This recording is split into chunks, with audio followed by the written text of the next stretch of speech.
I was really touched that Barbara asked for us to consider doing this show.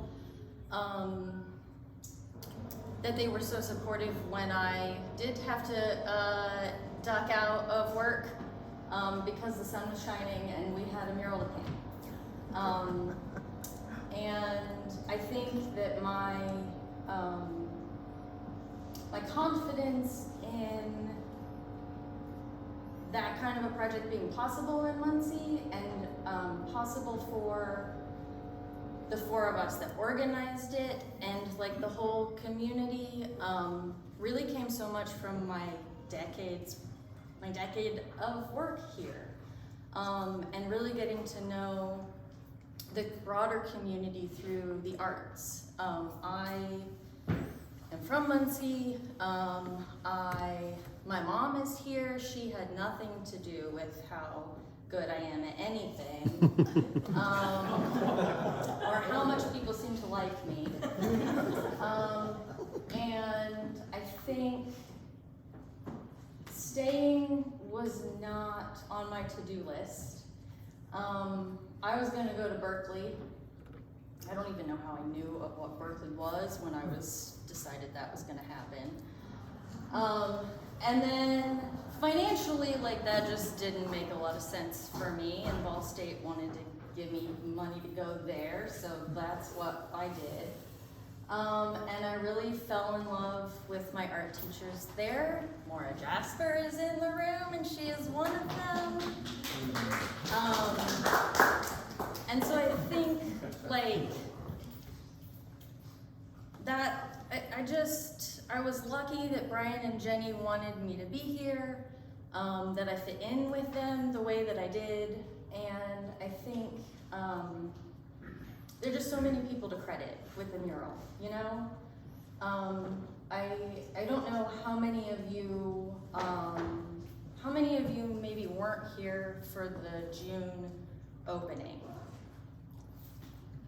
Not to out you, just like some like background or context. Well, you guys were in the thick of it with us for the mural, but for some of you who maybe don't know, I didn't really know Joanna very well, and I didn't know Faith Kellermeyer very well, but I was hosting a critique night, like a low intensity, don't be afraid, but you lose that after you graduate, critique opportunity for people. And Joanna and Faith came and then hung out, and they were great. And afterwards, they came up to me and said, we have this mural idea, and I don't know, somebody told us that you might be a good person to talk to about it. And so Faith shared her story then, and the parts of it that stick with me, or that I've told over and over because they feel like kind of the most important parts. Faith was in grad school here. She grew up in Anderson, or no, she went to school in Anderson, grew up in Bern, and she had been in Muncie for about 3 years. She was in Indianapolis at Indy Pride when the Pulse nightclub shooting happened in 2016.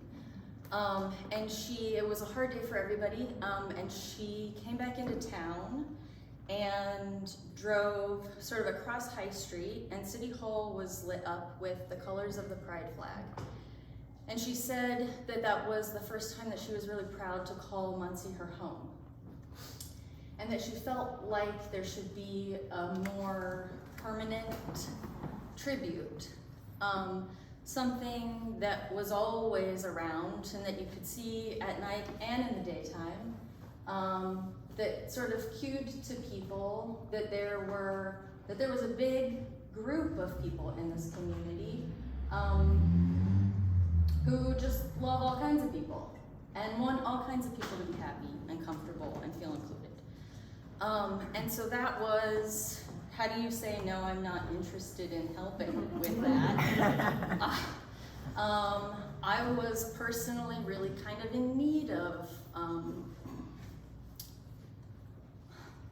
something to just throw myself headlong into.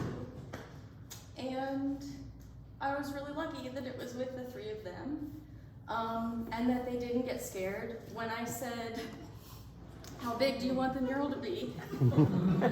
Because there's a really ugly white wall with like signage for a bar that's not there anymore, that is the new home for the Mark III tap room.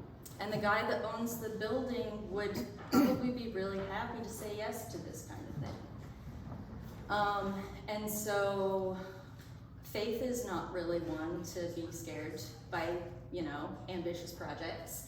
So she was just like, took it in and thought about it, and then like did her really pro thing and put together a whole proposal and a binder and had a meeting with Michael Wolf, and like he said, yes, let's do it, and then came to me after everything was kind of going and said, this all worked out so well, it feels like you should be part of it for the whole thing.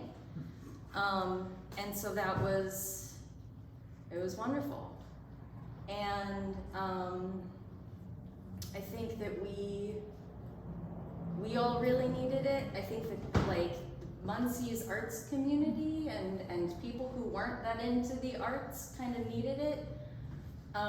We decided really early on to crowdfund the whole project. It was important to us that anybody who wanted to participate in making it happen had an opportunity to do that. Whether they were picking up a paintbrush or donating $1 or giving us an opportunity to collaborate on a fundraiser. And so, like I had people say, you know, you could get the right people in a room for one night and have that budget raised really quick. Like real well-meaning, you know, like you guys are working really hard for this, like $250 for this. And it was like, it's not just the $250, it's the like bringing everybody into it. And I think because of the subject matter, that groundwork was sort of extra important. It was like an easy opportunity to just have conversations with people and gather with those communities, lots of other opportunities to celebrate different groups of people. And so it really was, it's kind of a beautiful, even though it was hard, grueling, and like really uncertain at times. It was really great. And so it's nice to be here. That's maybe a little bit more context than I thought I was gonna share, but it's kind of nice to bring it up again. The pieces here that are mine, which I will talk a little bit about, I've had jewelry here for a long time. If you know me, you know that. So there are some pieces that are a little bit more sentimental or made with kind of a little bit more of the things that I get excited about with sculpture have influenced those pieces. But the work I'm really excited to talk about are the wall hangings. And I don't know, there are, 50% of the room are men. You're men. Are there people in this room that know what those things are without me telling you? Who don't know because I told you last time? Well, I'll say that then. No, I won't. If I seem tired, it's because I am. So these are double loop wire ties, and they are like rebar ties. You use them to sort of reinforce cross sections of rebar when you're using rebar to reinforce other things. And I did not know that. Makes so much sense when you think about what rebar is and the fact that it reinforces other things, that it has to be reinforced. But I had never thought about that before. And I didn't learn what those were until I saw like a really short strand of them hanging in my neighbor Link's like basement wood shop. And I was like, what are these? He was like, those? Why are you excited about that? Look at this bowl that I turned. Look at this table that I made. And so he told me what they were, and then he gave me the little strand, and it like hung in my studio for a while. And then when Barbara said, hey, we want to put this show together, I was like, maybe that's a good reason and like kind of enough time for me to work with this material that I've been excited about working with without knowing what I'm going to do with it. But I kind of knew from jump that I wanted the pieces to be about invisible labor, which made a lot of sense given that I had never thought about them needing to exist before in reinforcement functions. And then it's something that I have been thinking a lot about personally, something that I have had space to think about calmly because of COVID, something that I didn't have a lot of time to think about calmly when I left Gordy's and moved into a nonprofit executive directorship. And so I think also like just topically and sort of in functional ways, but then also sort of in more painful ways, like invisible labor is a thing that people are experiencing or at least talking about a lot more the past couple years. After kids weren't allowed to go to school, after all of the things that you have to do to keep your life going and your family's life going had to sort of exist in one space. I think that's something that seems to be, it's a phrase that a lot more people are familiar with, and I think that that's a good thing. So the pieces, this piece both pieces are one piece.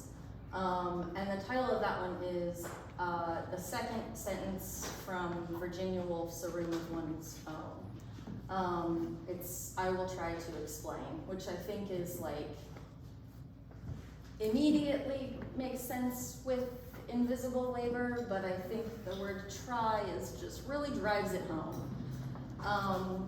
And the whole essay is really about how women need space for their work, for their creative work, to really explore the depths of what we're capable of.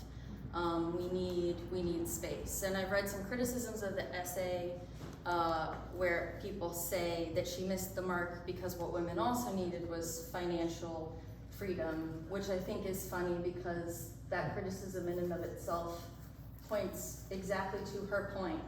Yep. Maybe she missed the mark because she didn't have those things, because she was worried about what she thought she could actually have at the time. And so it was fun to spend time with that in the context of making these pieces, and then to sort of spend time with other people's thoughts on that piece. And so the title for this piece is pulled from one of those articles, and I can't remember it right now because like I said, I'm tired. So I'm gonna see. You need to know the title. Let me just have everybody be uncomfortable for like 7 seconds while I look through my notes that I made at like 5 o'clock this morning.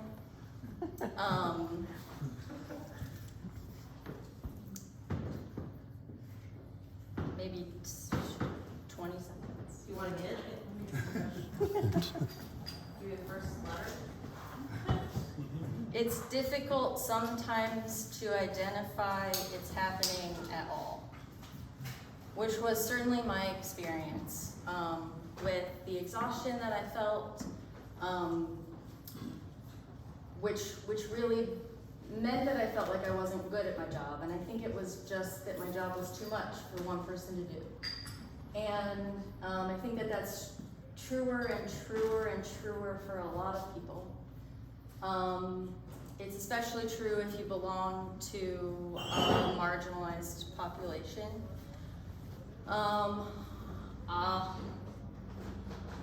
It's especially true if you think that people should have permits or licenses to carry guns. It's especially true if you're a person with a uterus right now. And so I don't know, I think that these pieces were really important for me to make. So much about making them was not about making them, because I didn't make them. Like, you can go to Lowe's and you can buy a roll of those, and you could go home and put 2 nails in your wall and have one of these in your own home for like 20 bucks. It's not a precious material, in that sense. But so many things that are precious are not valued in the way that they should be. And so a lot of the work that went into these was thinking, and like dragging these things across my floor, like spending a bunch of time trying to figure out how to install them in a way that would like make them feel fancy or make them feel important. All those hang-ups that we have about our creative work or who we are as people when we're out in public, who we are on social media, who we are with family. And so I kind of hung them on old nails in my wall because they were there and I needed to get stuff off the floor. And that's how they hung, and that's what felt right. And I should know myself well enough to know that through like trying to manage awkward, heavy things by myself, that if I can get out of my own way, I usually find the right way. And so these are, I feel really good about these, and that's not something that I usually like say. I'm typically a little self-deprecating, like, you can just buy them for 20 bucks at Lowe's. But there was something really important about making work about invisible labor where I didn't really make anything too. Like there was some, like a level of like permission that I had to give myself that was okay. And I have practiced with that in lots of ways, but it felt like especially right for these pieces. And yeah, I don't know. That's kind of, I'm gonna stop talking maybe.